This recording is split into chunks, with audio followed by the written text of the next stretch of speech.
Well, it is very nice to join all of you today. Thank you for those few minutes of confusion there, for your patience during that. Yeah, I do have a connection to the University of Manitoba. My wife, Madeline Chartrand, was actually a history undergraduate student at the university. And she came to York University for her master's, which is where I met her. That was 11 years ago now. It's just kind of hard to imagine. But ever since then, I've been going back to Winnipeg once, sometimes twice, even thrice per year. And sometimes going to the University of Manitoba because my mother-in-law is a professor in the Department of English at the university. So I was very excited actually to receive this invitation and to join all of you in person. And a little saddened now actually that I can't do that, although I suppose there are other reasons to be sad these days. Nevertheless, I am happy to join you via Zoom and to talk about some of my recent work, which I'm calling here Little Ice Age Lessons. This is a project that I've been working on for a couple years. It's also, talking about this project, my attempt to distract you from the horrors of this pandemic with an even worse problem, which is, of course, anthropogenic climate change. This is an anthropogenic, of course, means human caused. So this is a map of global temperature anomalies from the late 19th century through the present. And maps like these, warmer colors represent warmer temperatures up to and beyond 2 degrees Celsius above an average, in this case, the late 20th century average. And cooler colors represent cooler temperatures. There's not too many cooler colors these days and not too many cooler temperatures. We're at about 1 degree Celsius warmer or hotter than the late 20th century average. Although, as you can see, that is not distributed equally. The Arctic is about 2 to 3 times hotter than the rest of the world. And in general, land is hotter than the oceans. So that's where we are right now. In the future, let's see if I can move this forward here. There we go. This is going to be a little tricky. There we are. In the future, it's going to get more intense. So these are computer models based on what's called an emission scenario. An emission scenario is just an attempt to guess how many greenhouse gases we will release into the atmosphere. This is a representative concentration pathway. It's one of these emissions scenarios that's relatively conservative, relatively modest. At the top, you can see temperature. At the bottom, precipitation. In general, precipitation gets more extreme in places so that it gets wetter where it's already wet and drier where it's already dry. But we are headed to about 3 degrees Celsius of warming relative to the late 20th century average by the end of this century. So this is a profoundly different world. As a matter of context, when the world was 4 degrees Celsius hotter than that late 20th century average, dinosaurs roamed across the Antarctic. And when it was 4 degrees Celsius cooler, you would have all been covered by a thick ice sheet. So this is geological change, change on a geological magnitude that we're setting in motion very, very quickly. Now, not surprisingly, the magnitude of this threat has recently inspired a wave of books and popular articles, most of them authored by journalists or popular authors. Journalists like David Wallace Wells. This is probably the most popular book, The Uninhabitable Earth, and it tries to imagine what the world may look like under an RCP 8.5 scenario, which is the most extreme emission scenario, probably an unrealistic emission scenario, according to the latest research just a few months ago. And you might have seen articles like this one, also kind of based on the RCP 8.5 scenario, that are what we would call doomerist, right? This idea that, well, we're all screwed basically, right? And we should stop pretending that we have any hope. Articles like these are widely criticized by climate scientists. But scientists and journalists and popular authors also write articles like this one. In fact, you can say that a lot of the predictions of the future are based on these sorts of articles, which are about the past. And they're articles that try and imagine, well, what if cities and societies in the past collapsed as a result of climate change, and what might that tell us about the future? And these sorts of articles, finally, are based on a discipline called climate history. Now, this is a sampling of recent books in that discipline, climate history. All of these books published in about the last 5 years, and all of them are climate history, which means that they all attempt to explore how climate, or ideas of climate, and most of them climate change, have influenced human history. Some of them also try and explore how different societies, civilizations might have contributed to past climate changes. But that's the discipline. It's the attempt to figure out how climate and climate change mattered for the human past. So all of these books in the last 5 years, they are inspired, I think, partly, the discipline is inspired partly by fears of anthropogenic climate change, fears of warming, and a desire to be relevant, right? Historians always want to be relevant. Well, there's no bigger challenge than climate change. So writing these kinds of books is a way of trying to be relevant. But they're also made possible by a revolution, really, in how we understand Earth's past. And it's a revolution powered by the so-called paleosciences, sciences of the past. And climate history depends on paleoclimatology. And paleoclimatology is the effort to figure out how climate has changed really from the formation of the Earth pretty much through the present. And it's made possible by something that's called paleoclimatic proxy sources, or I'm just going to be calling them proxies. These are aspects of the natural world that changed when climate changed and can now be used to stand in for instrumental measurements of climate. And by instrumental measurements, I mean thermometer readings, for example, or barometer readings. You may know that we don't really have accurate thermometer readings before the 19th century. And even the oldest ones go all the way back maybe to the 17th century in England, for example, but not beyond that.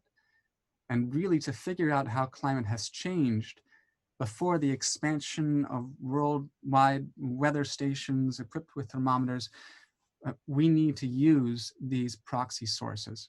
And you can see here a map of all the places around the world where scientists funded with NOAA, or National Oceanic and Atmospheric Administration funding, have sampled different kinds of proxy sources.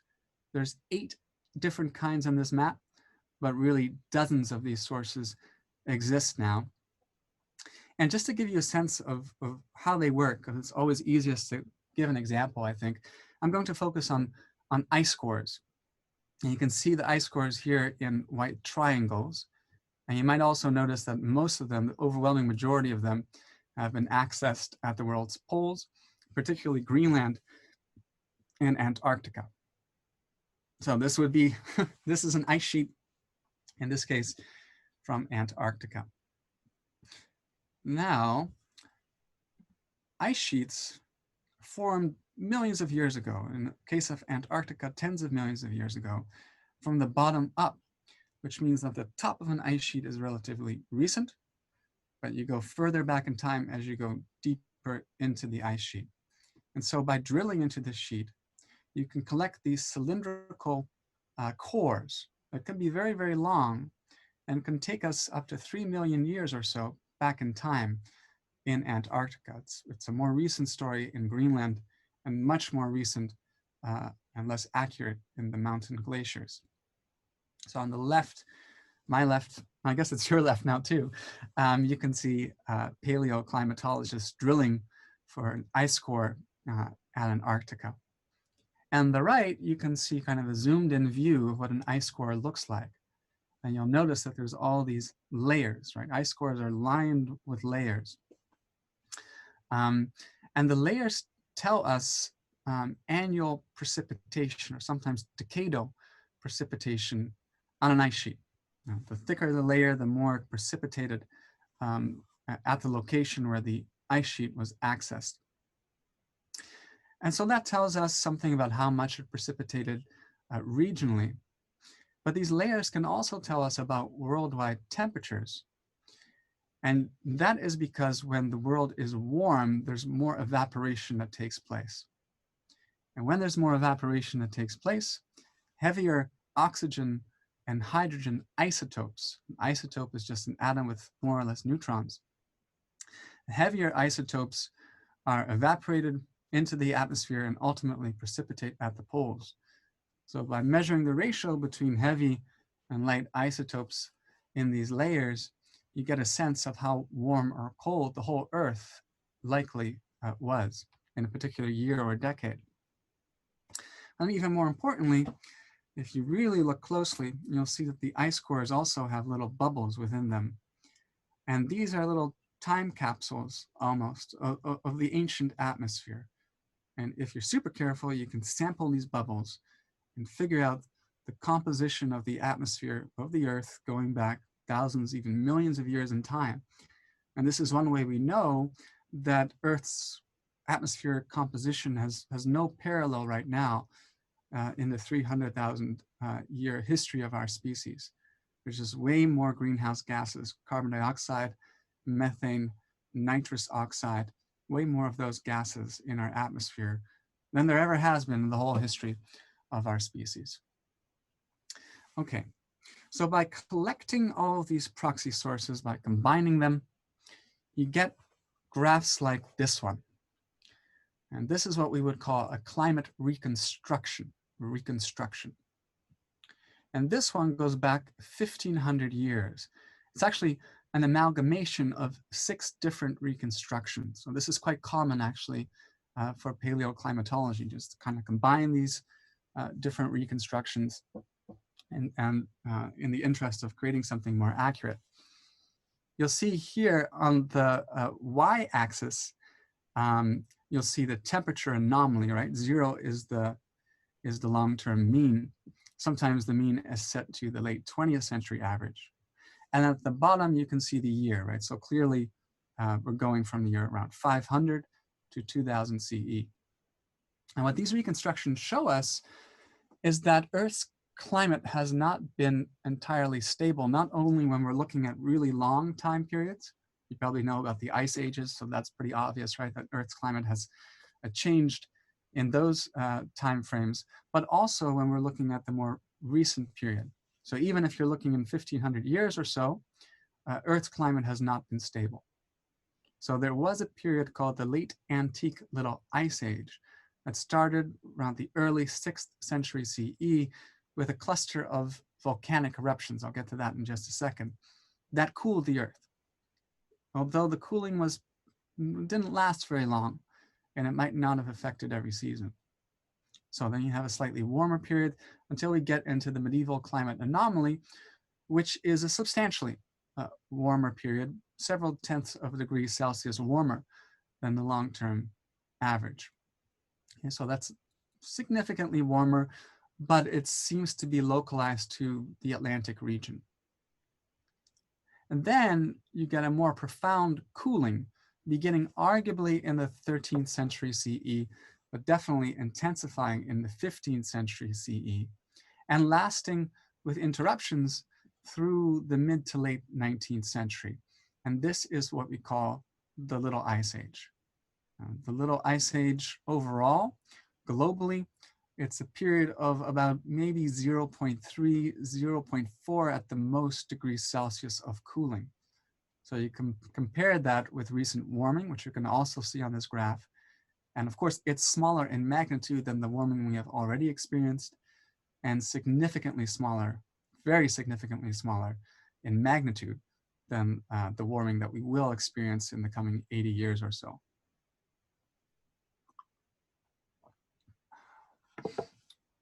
Okay, now this is a different way of visualizing it. Here we go back 2,000 years, and you can see, first of all, just the sheer magnitude of recent warming relative to this whole record, right? But also, you can see the magnitude of a little ice age, which was greater than anything that had come before it, including that late antique little ice age. Again, this is that late antique period is the cooling is much shorter lasting. And this is probably the most widely used way of visualizing the period, but it takes a little bit of explanation. So at the top, you can see another one of these climate reconstructions. This one goes back 2,500 years, however, and it's adorned with circles.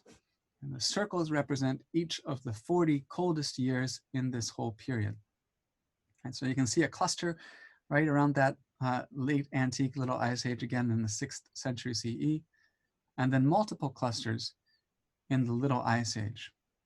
And that part is significant because the little ice age was really not a period of continual cooling, but rather a period of ups and downs, with more downs than ups, right? So you can almost think of it as a cluster of very little ice ages, each one of them lasting not longer than a century, where the coldest century of all, at least in the Atlantic region, was the 17th century, which was kind of bookended by two of these cold periods.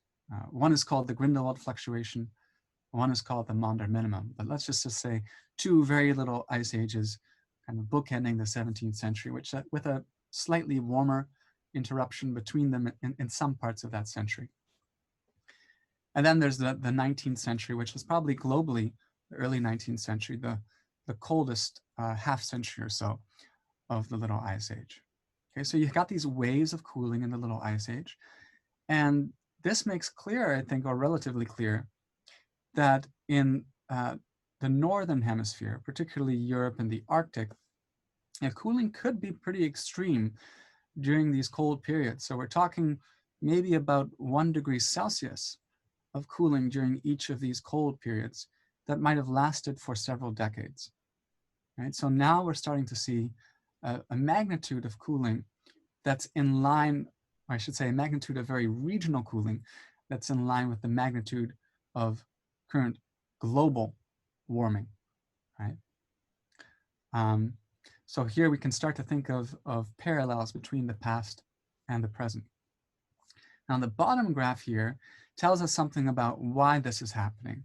And these are vertical lines that represent the amount of sulfur dioxide released into the atmosphere by explosive volcanic eruptions. You know, they're kind of like Krakatoa eruptions where the whole mountain kind of blows up, right? We call them stratovolcanic eruptions. And you need that kind of eruption to release sulfur dioxide into the stratosphere, which is significant because in the stratosphere, it converts into dust, right? Sulfur aerosols. And prevailing winds then scatter this dust throughout one hemisphere, or if the eruption is tropical, throughout the entire world. And it's by scattering dust that volcanic eruptions cause cooling, because sunlight that would otherwise reach the surface, some of it now scatters off back into space. That warms the stratosphere, but cools the surface of the Earth. So you can see these volcanic eruptions correlating with cold years and cold decades, clusters of these eruptions during this whole period. So that's an important driver of cooling over the last 2,500 years and beyond. Now here's one more way. We deal with graphs and maps a lot in my field, but here's one more way of representing some of this. And I like this, even though it's from 2013, which in my field is ancient history for new publications. But we like this because it breaks down between regions. Right? So you can kind of see clearly that different regions were affected differently by even these cold waves of the little ice age at different times.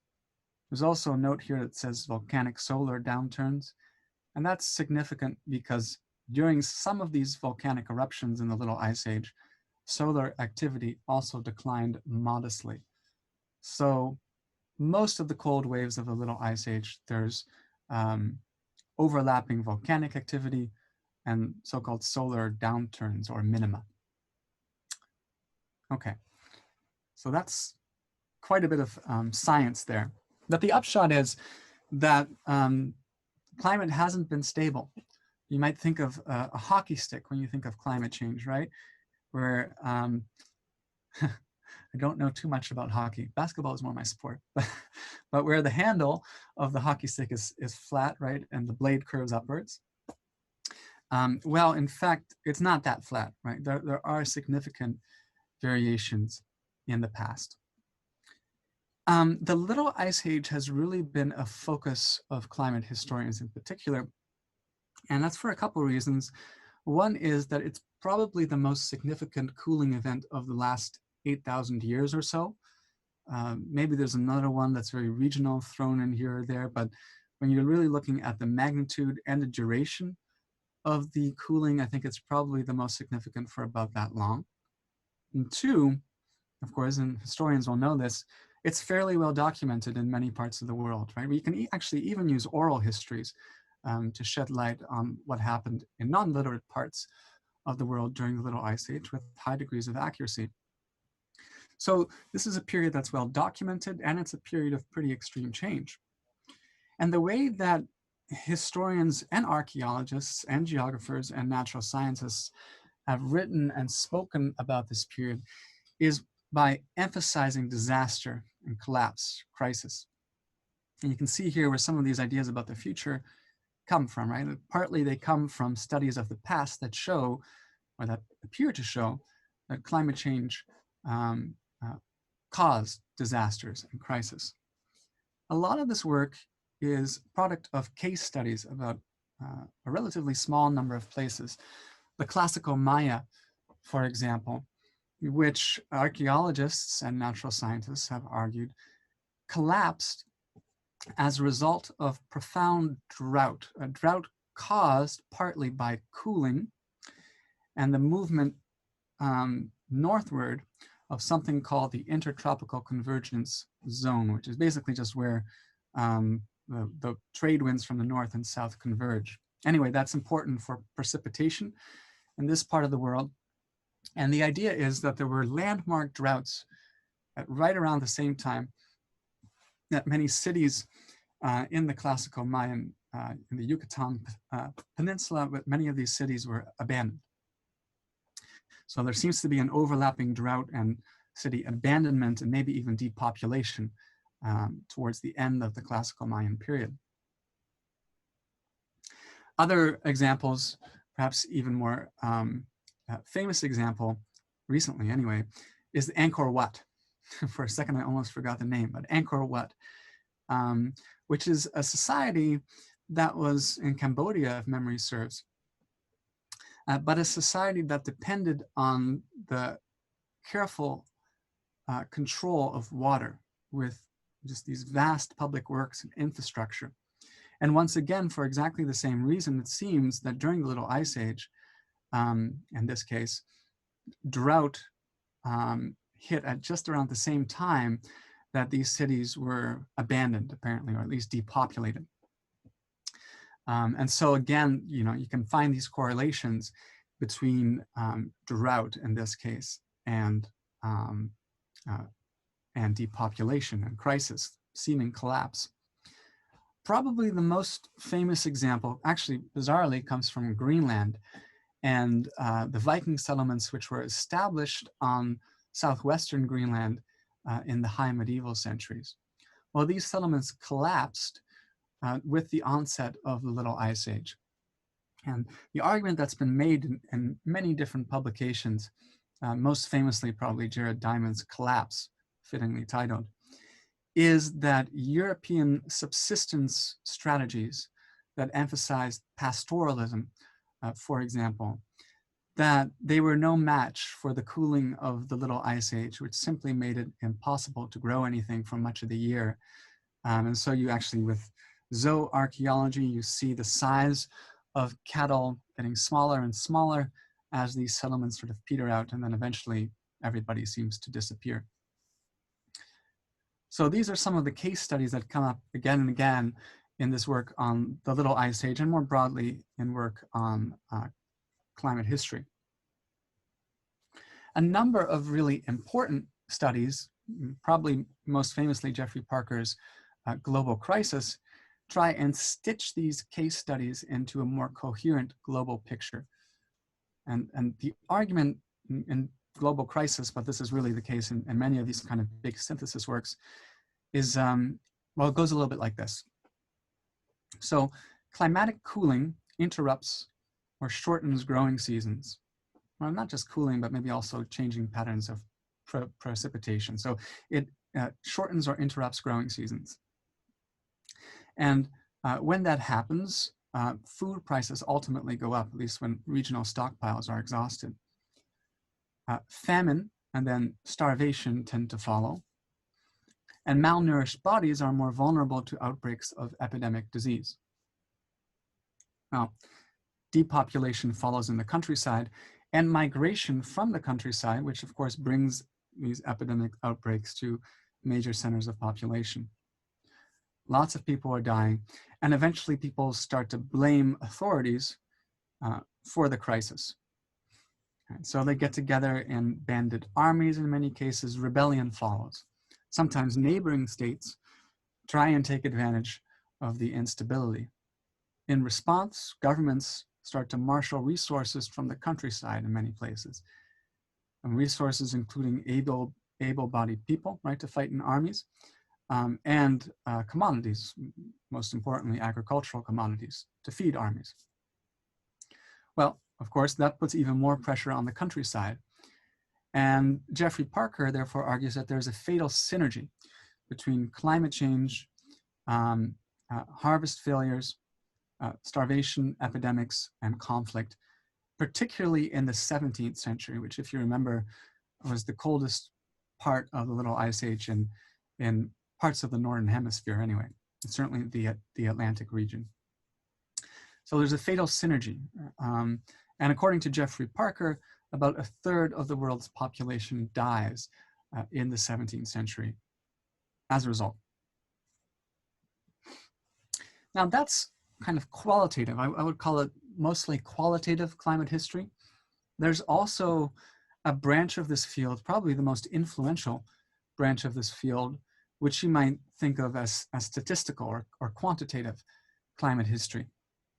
And here the methodology is to take climate reconstructions, let's say annual climate reconstructions, and line them up with anything in the historical record that tells us about social activities that can be quantified. So it could be economic data, it could be the annual frequency of wars, for example. So you line up these two time series, let's say of frequency of wars and average annual temperatures. And then you try and find correlations. And you do statistical significance tests. And if the significance is great enough, you can start making arguments about causation. So this kind of methodology has been pioneered by a group of historical geographers at the University of Hong Kong. And its most influential applications have probably been in Imperial China, but also sub-Saharan Africa in the more recent period, bizarrely enough. But anyway, the upshot is that now, again, cooling and drying is correlated to conflict and other catastrophes in, for example, Imperial Chinese history. All right, so that's some of the graphs that they come up with. And these studies have become a little bit more sophisticated over time.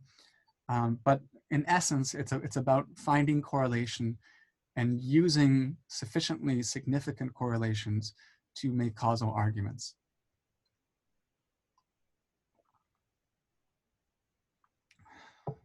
Okay. So I started getting a little bit suspicious of some of these arguments while I was writing this book. It's my first book, The Frigid Golden Age. It came out a couple years ago.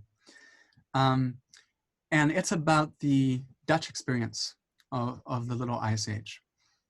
And it was inspired by this kind of odd correlation that I guess, for lack of a better word, that I found.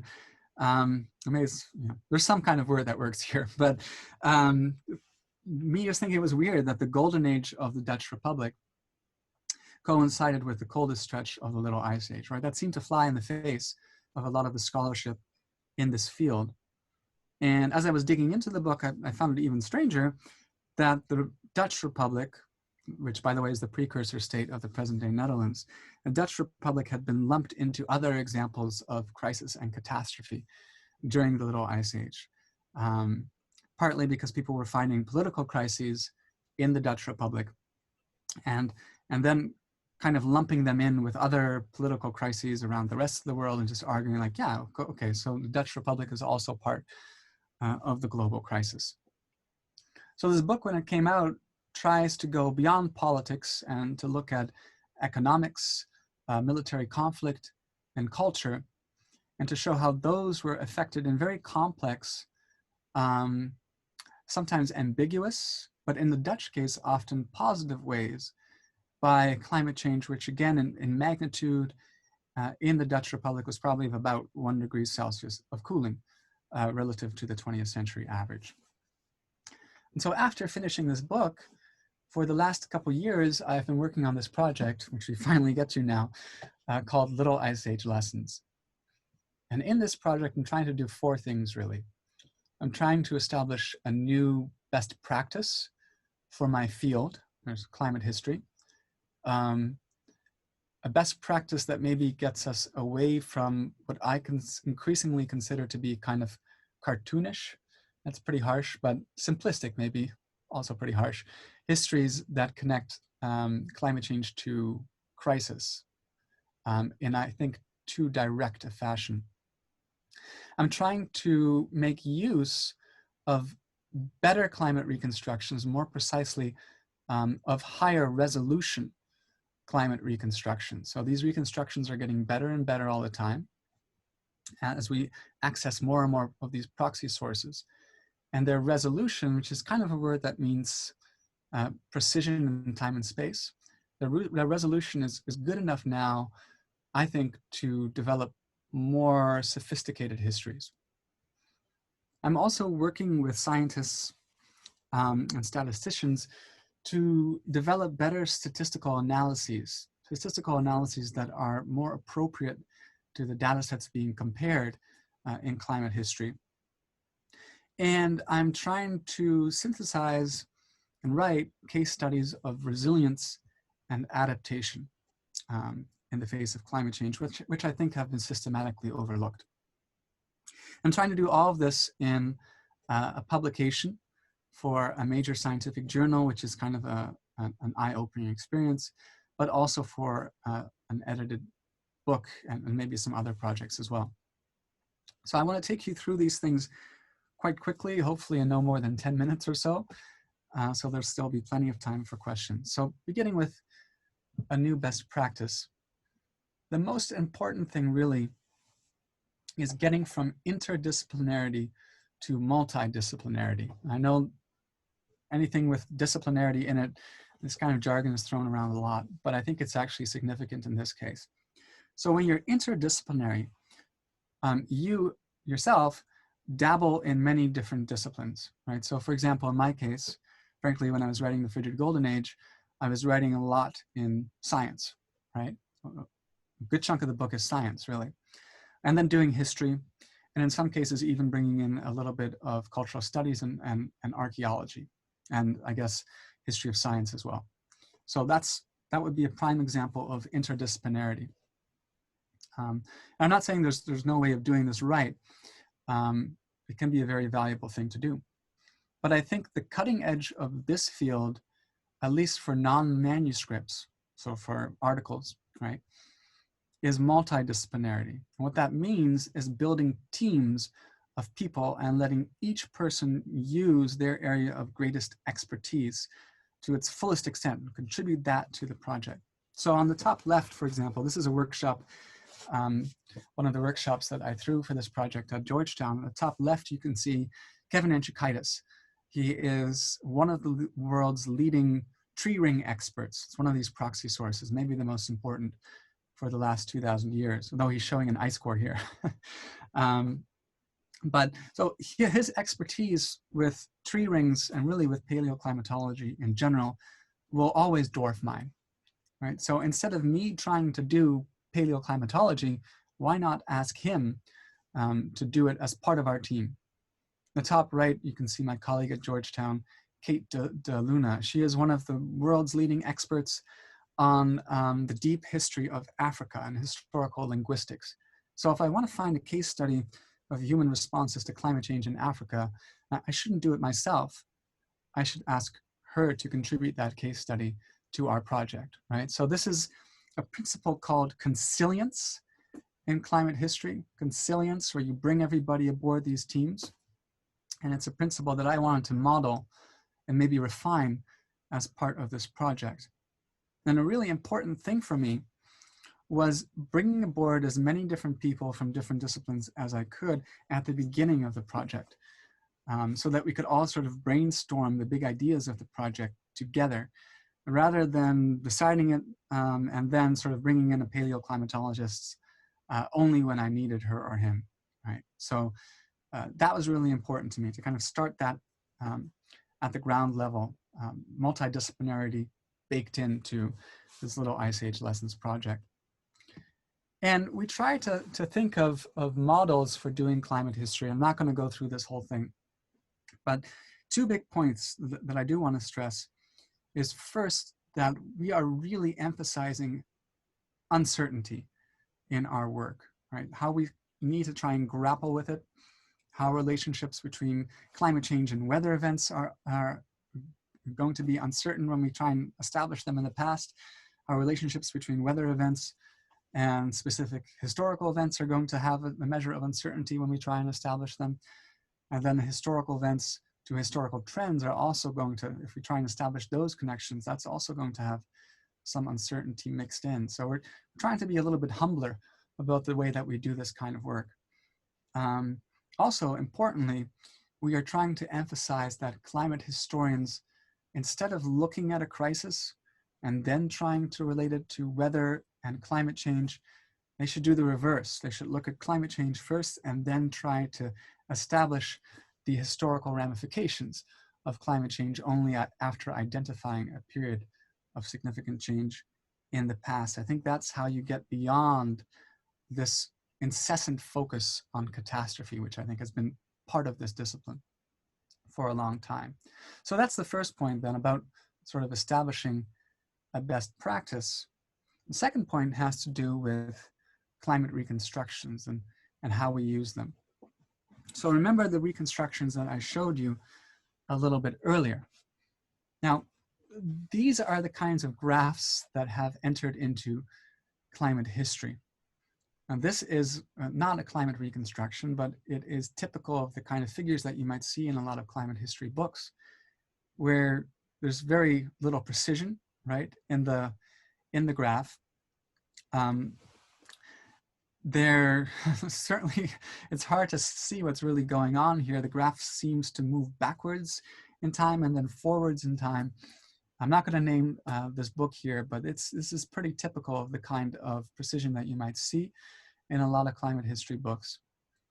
This is much more problematic, however, because this is a climate reconstruction, or an attempt at a climate reconstruction from the same book.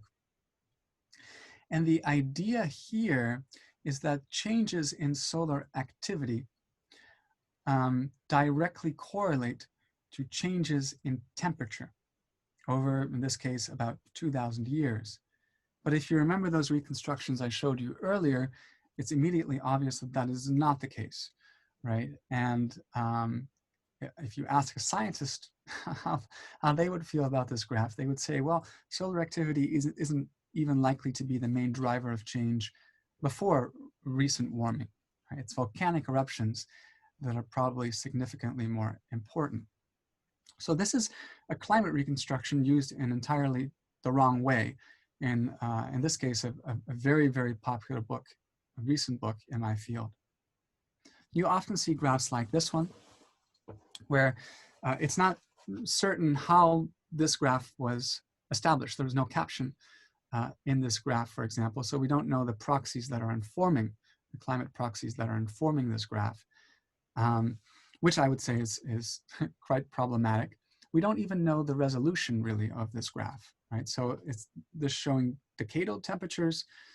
It's certainly not showing annual temperatures, I don't think. It's hard to really know what's going on here.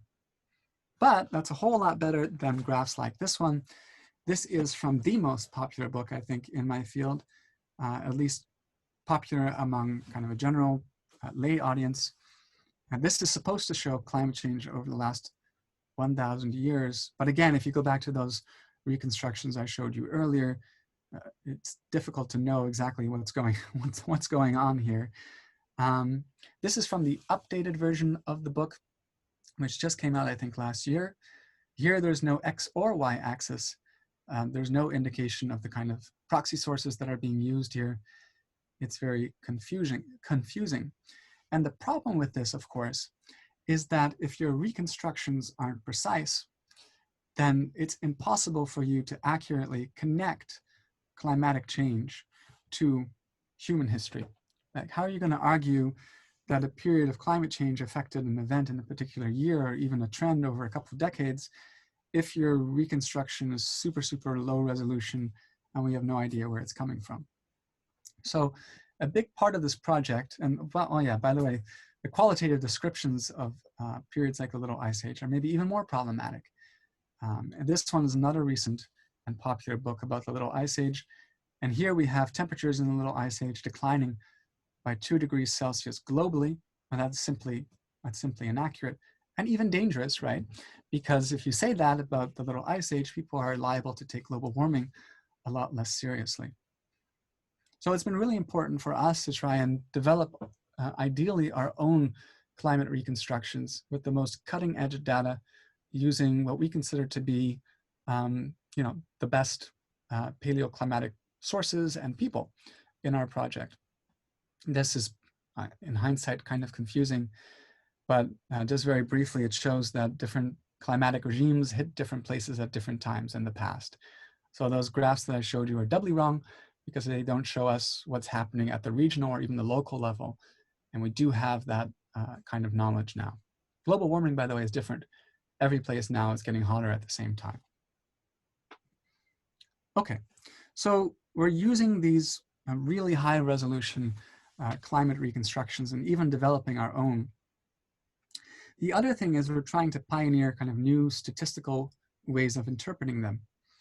And we're doing that by looking at earlier models in climate history, trying to figure out what those models predict will be the most important consequences of climate change in the past. And just about every model, whether it's relatively simple ones like this one, or slightly more complicated ones like these, just about every model predicts that the most direct impact of climate change will be on growing seasons and on agriculture, which means that one of the most direct consequences of climate change will be on commodity prices, particularly grain prices. And so we are using a technique called superposed epoch analysis. And I cannot pretend to be an expert on it, but I do work with people who are, and they tell me that this is an excellent way of trying to find correlations where there is a lag between cause and effect. And often in climate change, you will see that kind of lag between the climatic stimulus and the social response.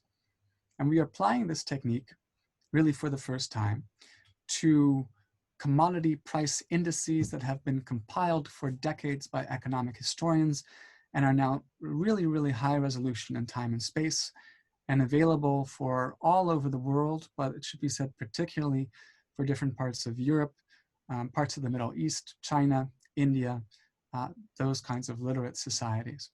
And that's them going backwards back into the 16th or even the 15th centuries. And what we found is that was actually, I have to say it was not surprising to me, but I think it will be very surprising to a lot of people. And that is that there is actually no correlation between decadal trends in temperature or precipitation and any sort of prices, any sort of grain prices, commodity prices, wage series, you name it. There's no correlation on the multi-decadal scale at all. What we do find is correlation on an annual scale, particularly at the local and regional level. But even there, you find correlation between, let's say, drought and high wheat prices. That's just to give a random example. And let's say we find those correlations in France, Germany, and several cities in Italy. And I think we found something similar to that.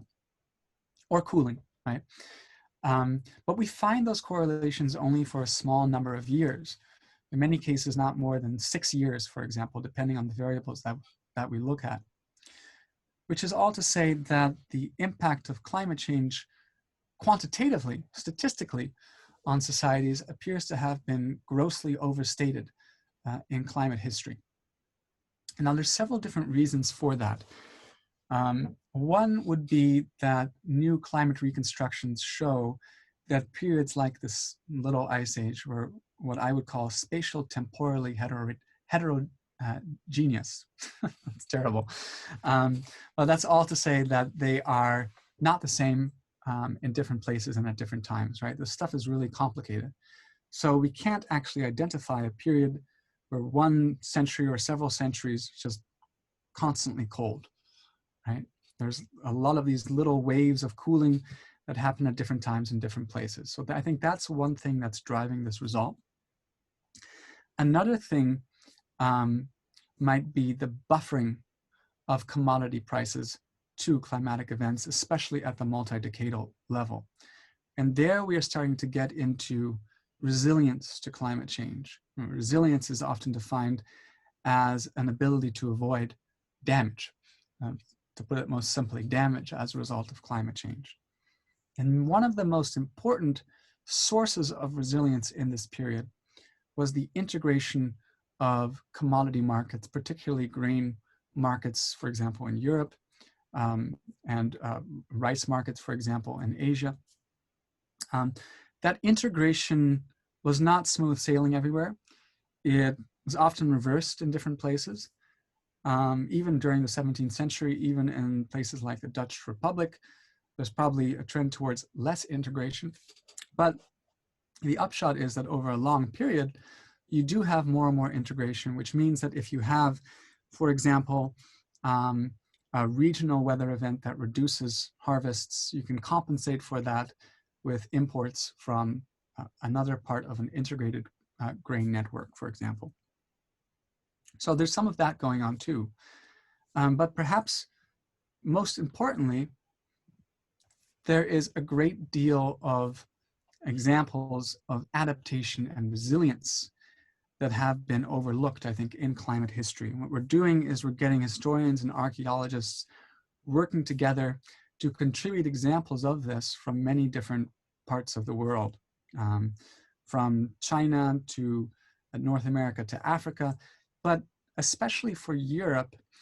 And the reason for our European focus is partly because existing narratives that stress crises, they have focused on Europe.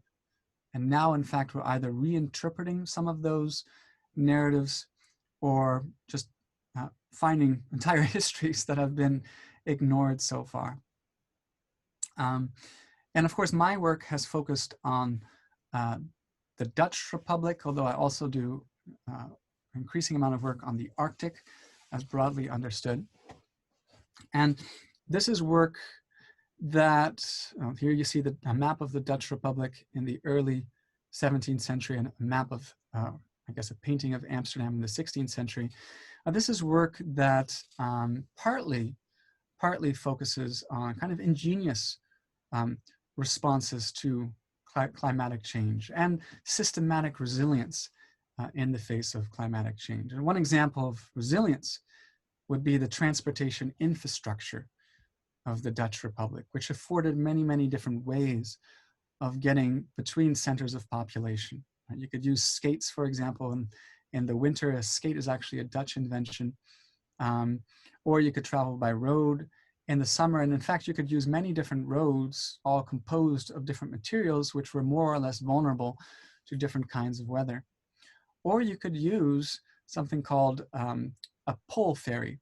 So canals were constructed in the late 16th century that could support horse-drawn barges. And these barges, their times of departure and arrival, they were not dependent on weather conditions. Although many of them did stop, they couldn't go when there was too much ice. And so there was just a lot of different ways of getting around in the Dutch Republic. And this is a prime example of resilience to climate change that I would say has been, until recently, overlooked. And we see these kinds of examples now in a growing roster of different societies. And we think about adaptation.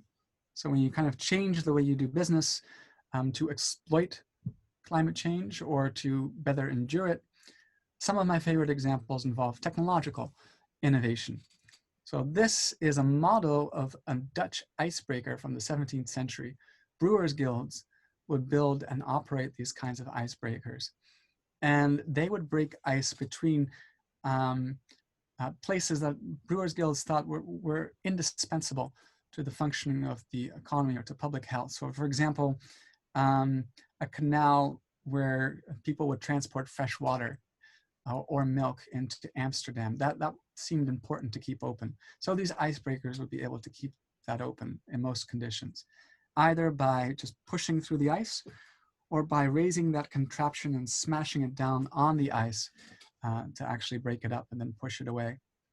Now, ice blocks would actually go under the boat, come out at the stern, and then be sold in many cases for use in wine cellars or food cellars. You can see one of these icebreakers in operation at the top there. This is from a sketch from the early 18th century. But at the bottom, you can see a different invention, the ice wagon, which is just a wagon. You strap some sails on it. And the idea was that you could travel very, very quickly across the ice. It's an invention from another cold wave of the Little Ice Age in the late 16th century. And apparently it could travel 80 kilometers an hour, not widely used, but still indicative of the kind of innovation that people were doing at the time. This is quite a different invention. And it's a response, I would say, to another characteristic of the Little Ice Age, which was urban fires. In Northern Europe, storms actually became more frequent, maybe more severe in some places during cold waves of the Little Ice Age. And in 1666, for example, of course, there was the Great Fire of London, kindled by an accident, but also pushed by winds, by patterns of winds that have become more common at the time, easterly winds in this case. And so it was kind of pushed into the city because of this. And at the same time, there was a whole wave of urban fires across Europe. In response, a Dutch inventor, Jan van der Heyden, develops what is, for the first time, really recognizably modern ways of fighting fires with mobile fire engines, fire hoses, standing fire brigades, and he exports that technology across Europe, becomes very wealthy as a result. So this is one sketch from his so-called fire hose book. Here's another that shows these fire hoses in operation.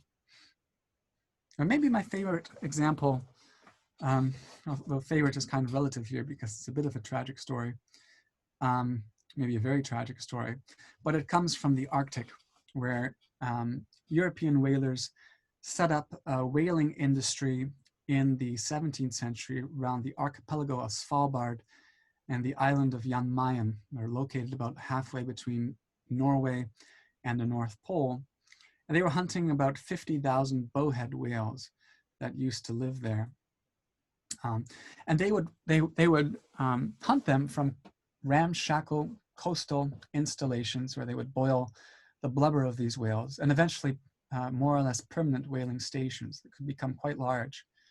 But in the late 17th century, sea ice became so extensive around Jan Mayen and around Svalbard that these stations could no longer be used. And the whales actually had also altered their culture, I would argue, to stay out to sea for longer than they had before, and to kind of lurk around the edge of the pack ice. So shipwrights learned how to harden the hulls of whaling ships, and also how to grease them so that they could endure the ice. They could endure collisions with the ice. They could slip off the ice. And then whalers learned how to boil whale blubbers aboard their ships, which these are wooden ships, so that's risky business. But then eventually they actually learned to transport the blubber directly from the Arctic back home, where it could be refined in furnaces with a purity that could not be achieved elsewhere, certainly not in the Arctic. And that gave them a competitive advantage on the European marketplace. So far from kind of discouraging the whaling industry, these climatic changes actually had the effect of making it more popular than it ever was before. So just some conclusions here then. So just giving you one example of kind of case studies that we use, but we've got a ton of them. But some conclusions, we know less, I would say, about the past climate change and social responses than we thought. And I would argue that we therefore also know less about the future, because again, many of our predictions of the future are based on these readings of the past that emphasize catastrophe and decline. I would say that we need consilient climate history. That is people working in groups, right, where everybody is kind of from a different discipline. That stress uncertainty and stress complexity. And these are things that have not entered, I think, sufficiently into climate history, certainly not in popular books. And I think there's a lot of examples of resilience and adaptation to climate change that deserve renewed attention, especially because I think they have more to tell us today than narratives of crisis and collapse. Like it or not, we are going to have to adapt to climate change, unfortunately, even if we greatly reduce emissions. This is a map of what the world will look like if it's 3 degrees Celsius warmer, right? Which is most likely, unfortunately, where we are headed by the end of the century. Now, it's absolutely critical that we reduce emissions to avoid getting to this kind of world where the Arctic, some parts of the Arctic are 8 degrees Celsius hotter than they are right now, right? Where sea levels are dramatically higher and there's no sea ice at all in the Arctic during the summer. It's crucial that we avoid that kind of world if we can. But either way, we're going to have to adapt. And I think the past does have lessons to tell us in that regard. So that's all I've got. I very, very much look forward to your questions.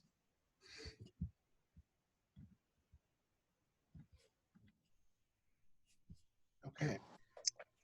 Thank you, Dr. Degroot, for a very informative presentation. I think everybody's mic is either unlocked or is in the process of. So if we have questions,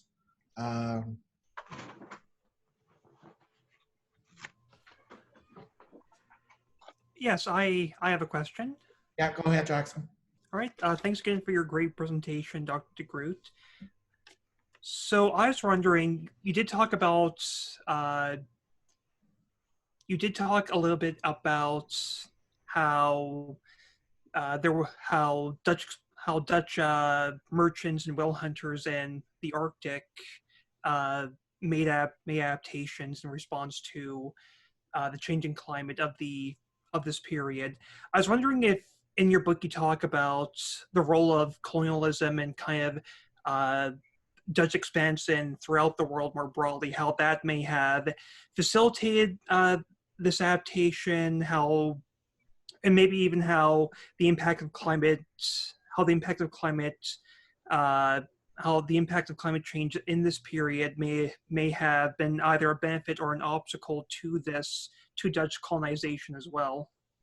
Yeah, it's an awesome question. So first, I would draw your attention to the work of someone called Nicholas Kunigan. So he pretty recently got his PhD, and he focuses on the experience of climate change in Portuguese, and I guess briefly Dutch Brazil, right? And how that kind of influenced conflict between the Dutch and the Portuguese in Brazil. So he's someone to check out. And that goes to show you that the people are starting to do that kind of work. It is complicated until quite recently by the lack of high resolution reconstructions beyond at least parts of the global north anyway. So even thus in the last 5 years, we have better and better climate reconstructions that make some of this work possible. For example, in sub-Saharan Africa, that makes some of this work possible in ways that it absolutely was not even before 5 years ago. So that's one thing I would say. Another thing that I would argue is that, yeah, first of all, my book does engage with some aspects of Dutch colonialism, for example, the Dutch East India Company, but it's largely focused on the experience of climate change in those parts of the book at sea.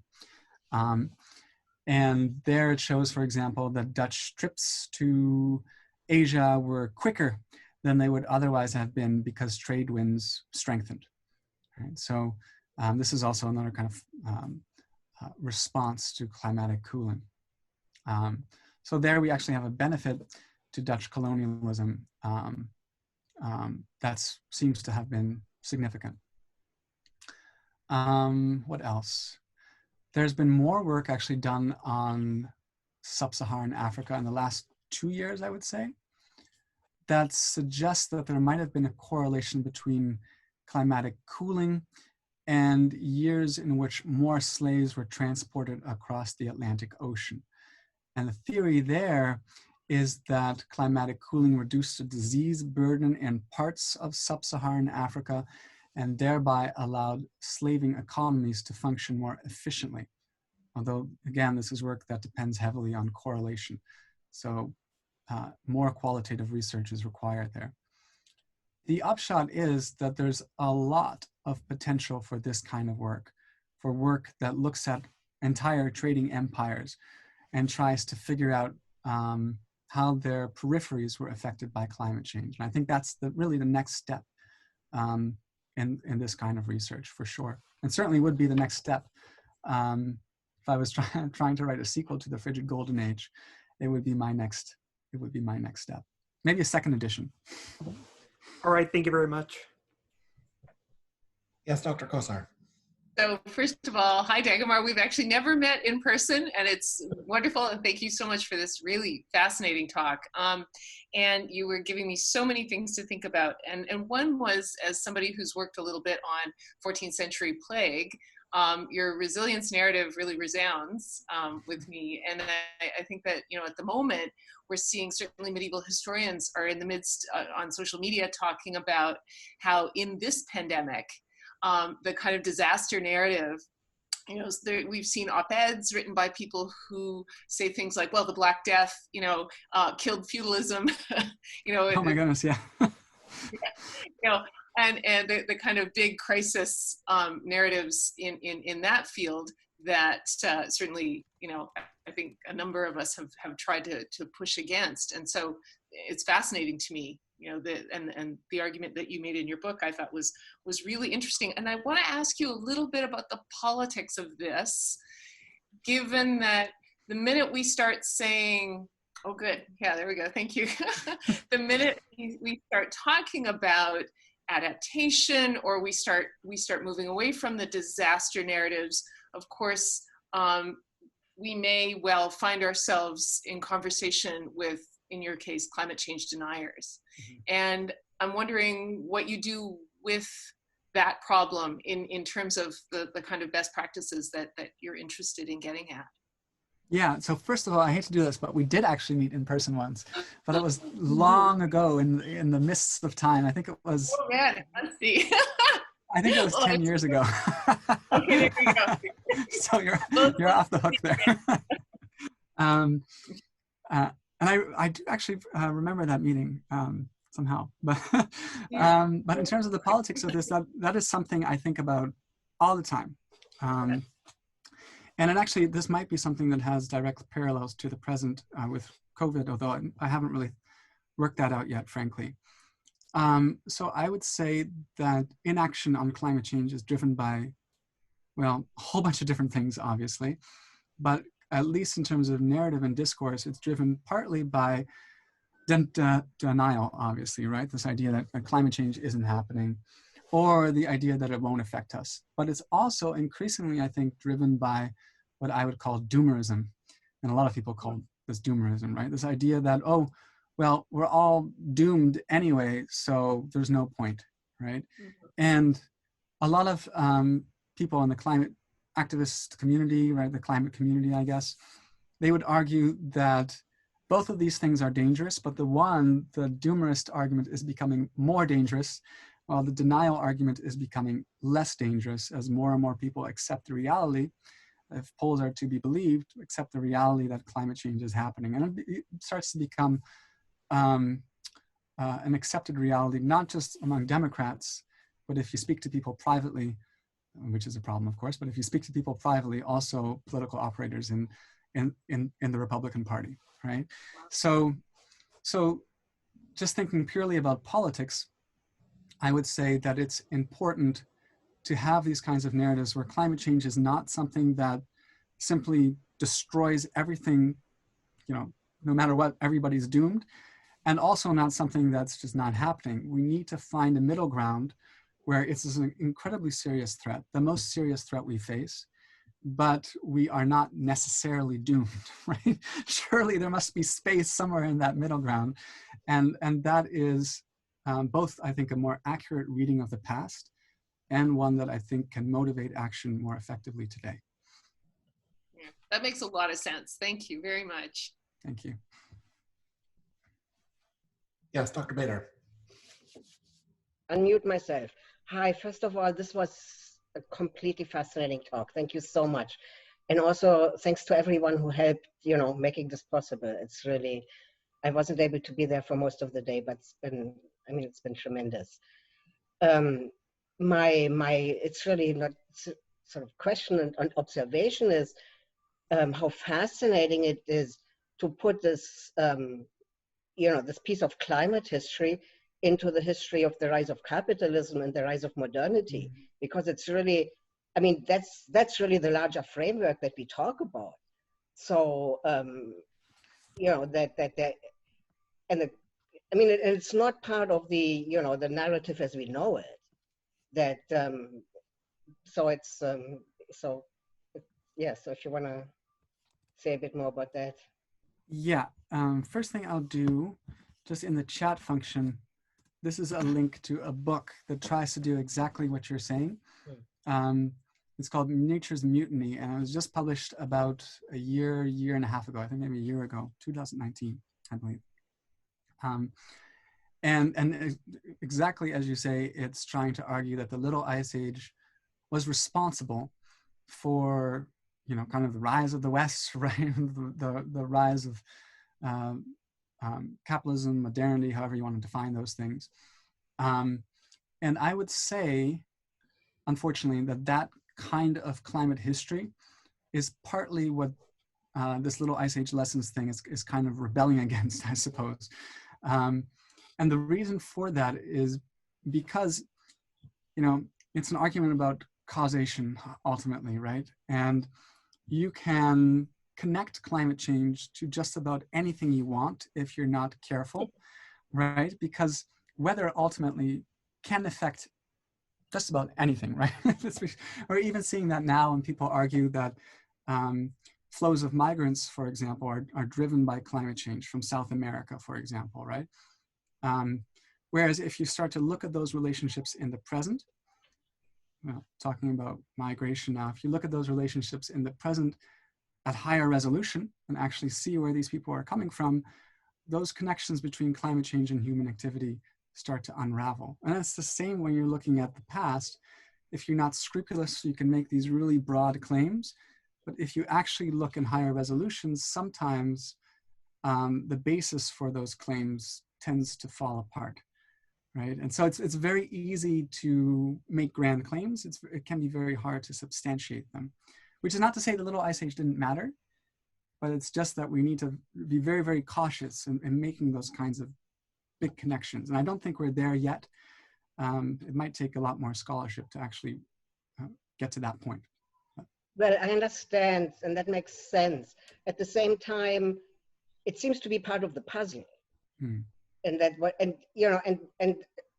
just some of the examples about, technology, about, whatever, new ways of fighting fire, about, the whole issue of moving, food around, of transportation, of, that is an integral part of the story of, early modern capitalism, that it was possible that things were on the move.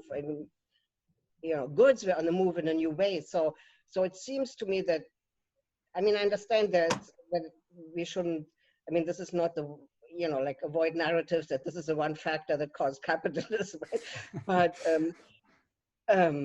But it seems to be part of the puzzle in terms of this, the developments in the early modern period. I mean, that does seem what you're saying. Well, that's the question. So actually, that's maybe a good way of putting it. That it's probably part of the puzzle. The extent to which it's part of the puzzle at that really macro scale, that's difficult to figure out. And I think one way of starting to approach the problem is by looking just on a very fundamental level at these statistical relationships, right? So for example, are there decadal trends in commodity prices that we can start to kind of find correlations between that and climate change? Well, no, that doesn't exist. So now, okay, we've gone past that level. Now we can start looking at, well, are there kind of these punctuation events, right? These kind of shorter term events where the consequences sort of ripple on through societies for long periods of time. I think that is a fertile ground for research, frankly, including in our project, where of course, we find resilience and adaptation, but resilience and adaptation still means your society in many cases is changing. It's becoming more resilient, for example. And that I think is promising to me. Yeah, so it's to kind of wrap a bow on this, I guess, I would say that thinking of it as part of the puzzle is promising. Stressing complexity and uncertainty is promising, but we're not quite at the point yet where we can fit this into really grand narratives. Maybe we will be in, several years. Thank you. Yeah, that makes sense. Thank you. Olivia, you had a question? Hi. Yeah. I'm unfamiliar with this specific field. I haven't done a lot of reading in it specifically, but I'm wondering if there's research into the impact of studying climate change and how you go about studying things like finding the ice cores, because I know that there's a huge climate impact into doing that research, especially in Antarctica, where the fuel reserves just aren't there. You have to bring all that in, and there's huge energy capacity issues and expenditure issues. So I don't know if that research is being done, or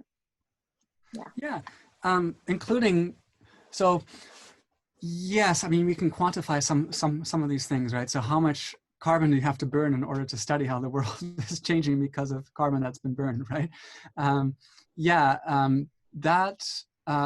That research is available.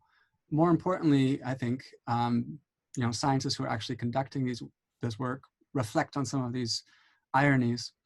I would say that the climatic impact of all the climate research that's ever been done is, however, if you look at the big, the grand scheme of things, infinitesimally small, essentially meaningless, frankly. Just because if you think of in fact, I would say meaningless, period. Just because if you think of just the sheer amount of carbon that we're releasing into the atmosphere, something like 40 billion tons a year, right, of gas. This is an extraordinary number. All the flights to Antarctica, all the infrastructure set up in Antarctica, and the carbon, emitted in order to create it is a pinprick. And then the question is, well, is that pinprick, is that worth it, right? And I would say it's absolutely essential, right? Because this is how we know that we need to change the kind of the more macro things that we are doing. But yeah, I mean, of course, that still resonates though with a lot of people, and there has been stuff written about that for sure. Anybody else? Yes, Dr. Thompson. Thank you so much. I really enjoyed your talk, and were lots of things that it made me think about. Of course, I'm sympathetic to the climate change grand crisis, that there has to be more subtle narratives. I worry a little bit about resilience and sort of adaptability is playing into an older romanticism about the early modern period, and peasant communities and societies having resilience as a sort of communal wiseness, where there's always cost to that too. And one could sort of say, oh, well, this community did well and survived climate change and adapted, but that's a matter of that always costs too. It's resources used in ways that weren't other ways of using those resources. One could sort of imagine a counterfactual history of the Dutch Republic being even more golden without the frigidness, or France having a better end of the 17th century without the harvest failures. So I wonder if there's a way to somehow get between that polarity between there's mitigation and spurs to creativity, but those spurs to creativity also entail costs. The bruises from Simon Steven's ice wagon, all these things that are sort of the cost of dealing with some of these things. I think that's the right way of thinking about it.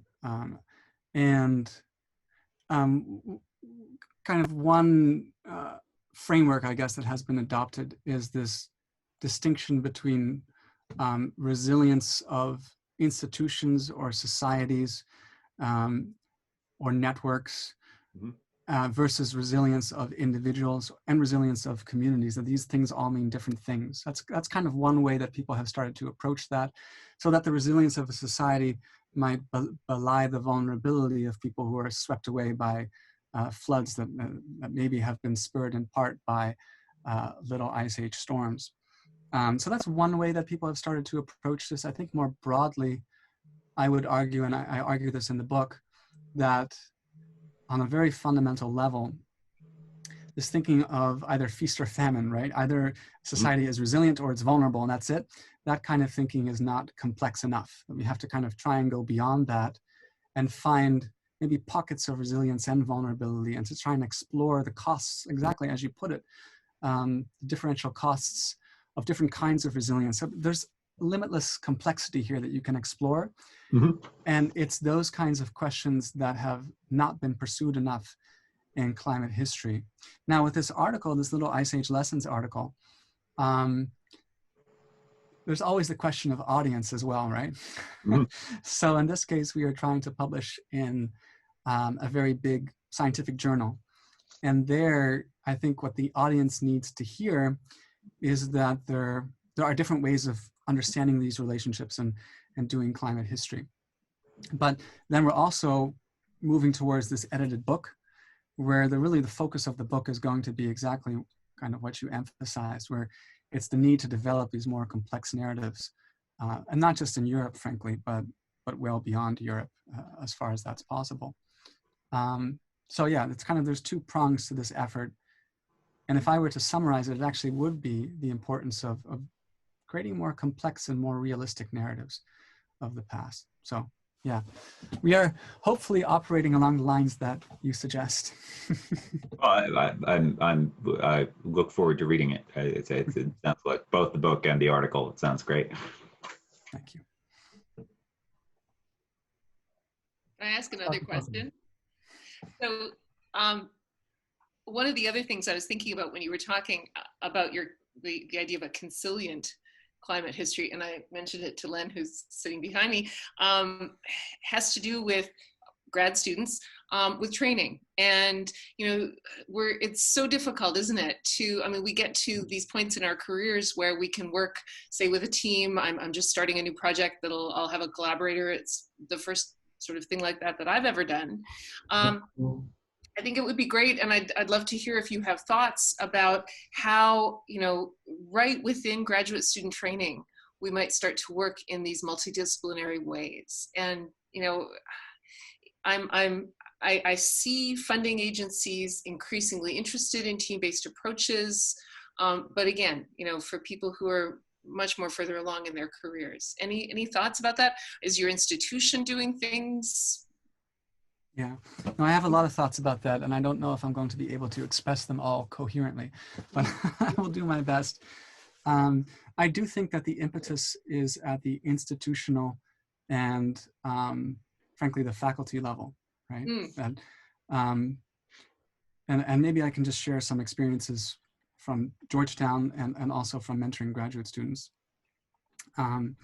One very important thing has to do with how we evaluate progress in our discipline, right? Where the gold standard is, of course, the single authored manuscript, right? And that's what gets you tenure or a job.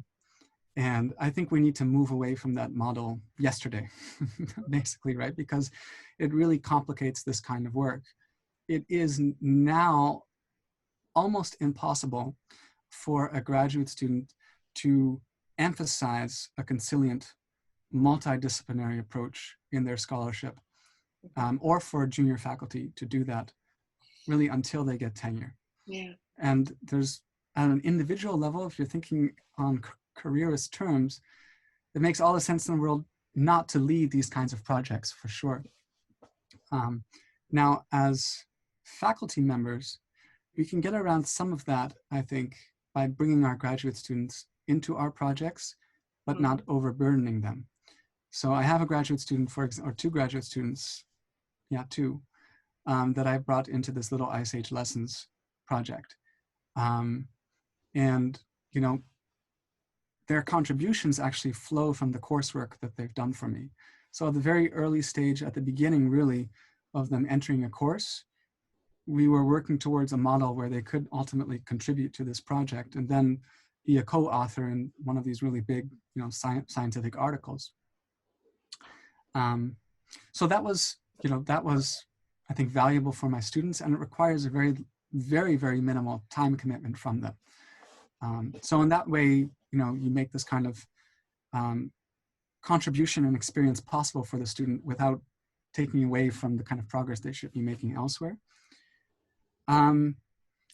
So that's two things. So, you know, departments should de-emphasize the single authored stuff. Faculty should bring students into these projects. Institutions, I think, and Georgetown has been excellent for this, which is one reason I'm able to do this project, but institutions should also value this kind of work. And by that, I mean not only universities, of course, right, but also stuff like SSHRC or NSERC. And I think that is actually, that's where you can see a lot of progress. Here in the United States, NSF, until recently anyway, who knows what's going to happen now, but until recently had been stressing a multidisciplinary approach where you could apply for NSF grants as a historian, doing exactly this kind of work. And there's a number of different programs that are conducive for this. So at that kind of level, I think there's progress. At Georgetown, we've hired, for example, people in different departments. So I have one colleague who's in biology and history at the same time, and is able to operate in both of those worlds. And, you know, that kind of expertise is rare, of course. But, you know, if we bring students into this kind of work at an early stage, I think it can become a little bit more common. I also have some some other thoughts, I guess, but maybe I'll wind it up here. Oh yeah, one more thing. I think training becomes really important with this stuff too. And that's training not even necessarily in, you know, the kind of the interdisciplinary training you do when you write a single authored book, but also training in leading teams, right? And seeing how that's done. And the kind of training you need not only to work with data from another discipline, but actually to work with people from another discipline, which requires learning something about the culture of a different discipline. It's almost deeper than you would have when you're doing interdisciplinary work. And so I think for that, the best thing to do for graduate students is to get them actually working with, so this is an environmental history then, but working with scientists, sometimes in the field. So I had set up an opportunity for one of my graduate students to work with a small scientific team coring trees in Scotland, for example, this summer. You know, so just hands-on training, see how this stuff is done. That might help them in their single authored work, but I think it will also give them a different kind of ability to connect with people for multidisciplinary, consilient kind of work as well. So unfortunately that that is not happening now, but hopefully it will in the non-apocalyptic world of 2021, I hope. Exactly. And thank you for that. And I think you're absolutely right. One of the things that I was thinking, and I thought when I thought about your work in particular, is that this skill that you have of drawing people together and, you know, figuring out how to work with all these different kinds of cultures, that is something that I think, you know, for the students here, it's something that you can think about, finding, different ways of learning how to do that. And as you say, different ways of speaking to these different cultures. And if you don't want to be the person in charge, you also, you know, might want to find ways of you know, putting yourself on and being a member of a team like this. And there's like chaos in the background here, but so those are, I think, really, really important things for people at the beginning of their career to be thinking about. Thanks. I do think that's actually really important, and it's not just for environmental history, right? Just about every kind of history infringes on a different discipline in some way. And so to go to, for example, conferences in a different discipline, I think is very valuable to do. It can be, in my experience at least, I found it intimidating at first, even very intimidating. But even just having the experience of being intimidated in that way can be valuable. You can learn actually a lot from that. But then also just the very basic things like sitting down for a coffee with someone or you know, just chatting with them about anything. These are connections that you can use going forwards. And it's really all about connections with this kind of work. And to establish those as a very junior scholar, I think is incredibly helpful. So yeah, I strongly advise it.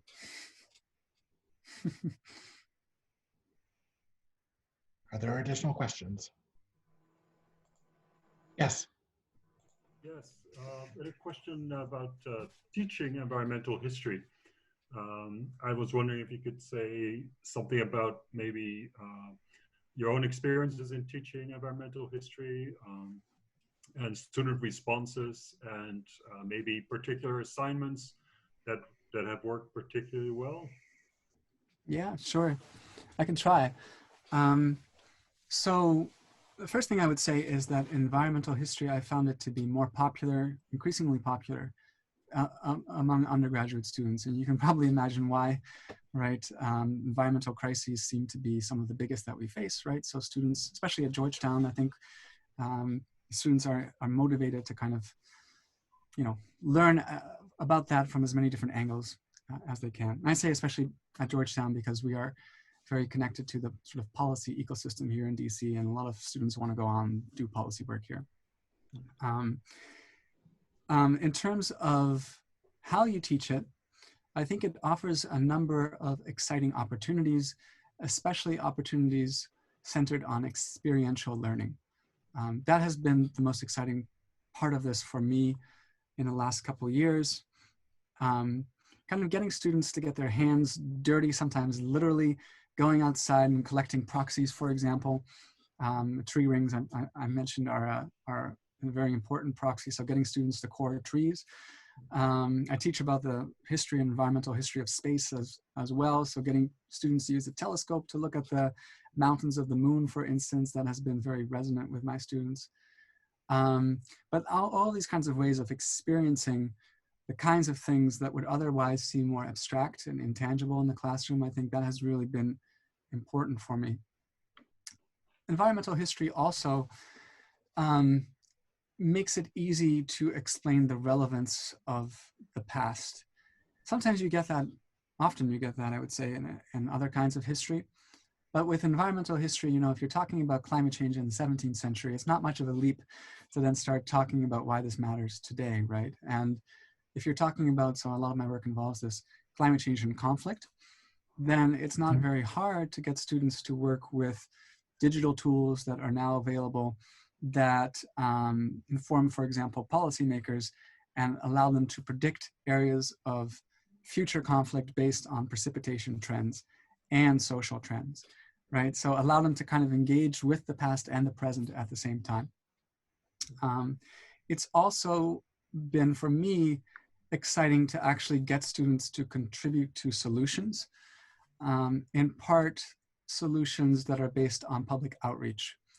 So for instance, I created this thing called Climate Tipping Points, which you can find at climatetippingpoints.com.